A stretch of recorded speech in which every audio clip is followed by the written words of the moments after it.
Hello, everybody. This is Mark Schreier from Century 21 American Homes, and today we have the honor of having Scott Loyor, yes, like the attorney, but not an attorney, from Connect Appraisal. Scott, you want to introduce yourself and say a little about what your company and you do? Yeah, I'm a certified real estate appraiser. Cover Nassau, Queens, Suffolk counties. I work mainly in high-end areas, but I also do a lot of the mid-market area as well. I also own a appraisal management company, but no reason to get into that.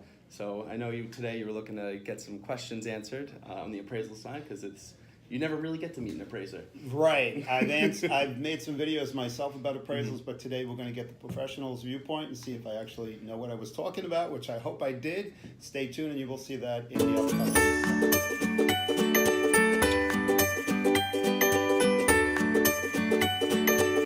Okay, this is Mark again from Century 21 American Homes with Scott from Connect Appraisal, and today we're going to talk a little more in detail about about a workshop that I attended at one of our offices. We do training, continuing ed training all the time as realtors here, and Scott's workshop was titled "You Have to Sell Your House Twice, once to the bank, and once to the buyer."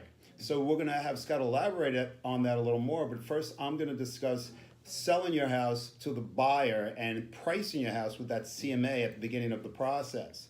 When I come into and sit down with a homeowner, we discuss price. It's one of the biggest things that most homeowners are interested in. And the way I determine that is by value of your house, by comps.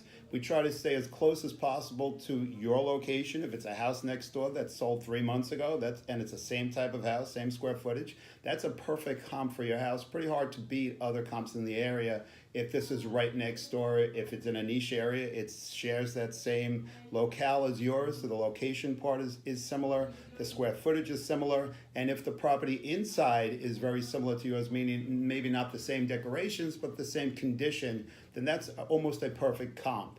And when we do that would be great if that comp is actually available. But a lot of times it's not.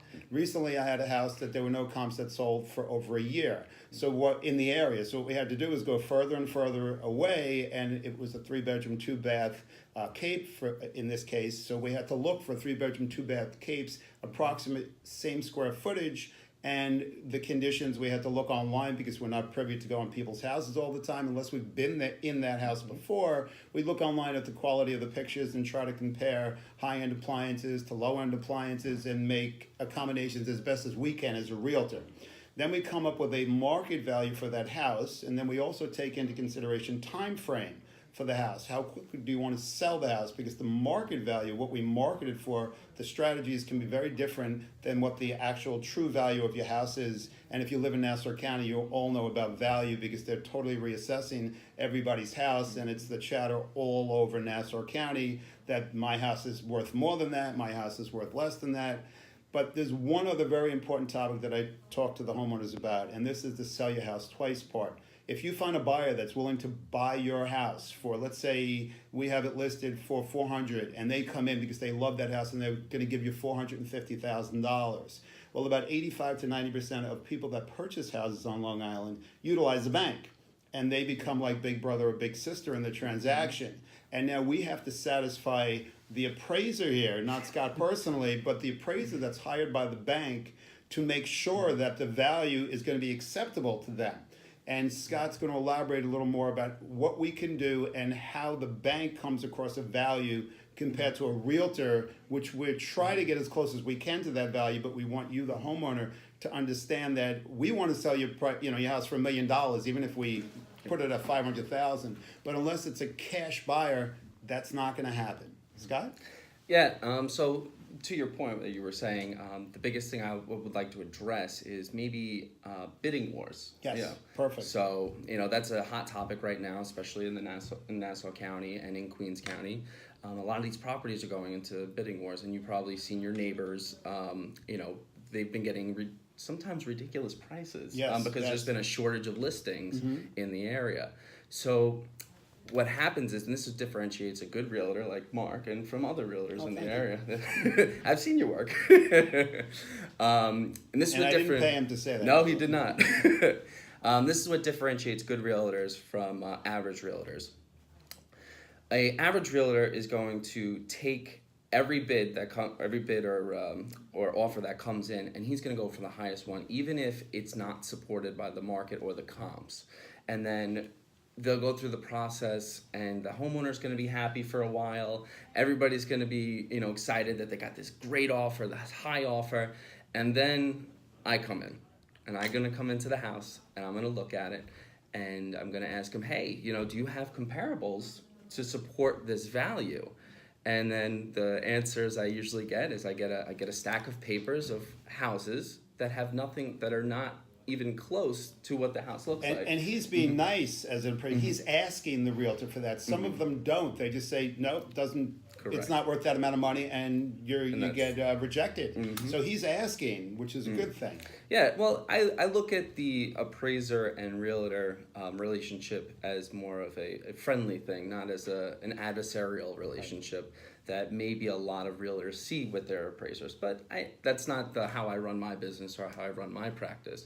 So what's really telling is when, and I like to always ask realtors, is what they think the comparables are in the area, because that's really telling of how they do their job.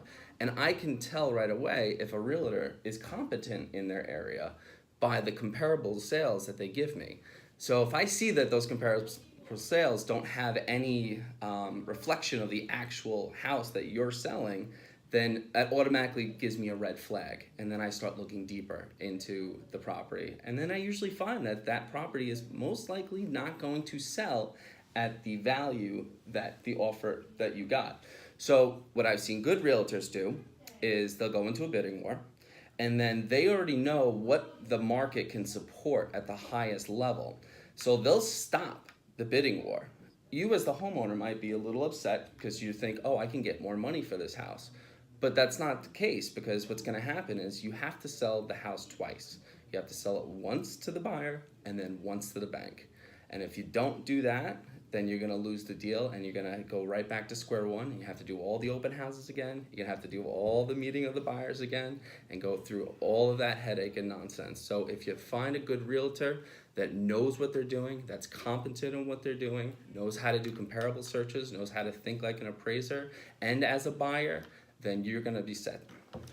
Thank you, Scott. If you have any questions about all this, I know it could be a little complicated. I'm going to have all the contact info down below or up above, whatever format you're watching this on. It's also going to be available on a podcast, so there will be information that you can find there, how to contact Scott, how to contact me, and please send us your questions, and we'd be more than happy to answer it.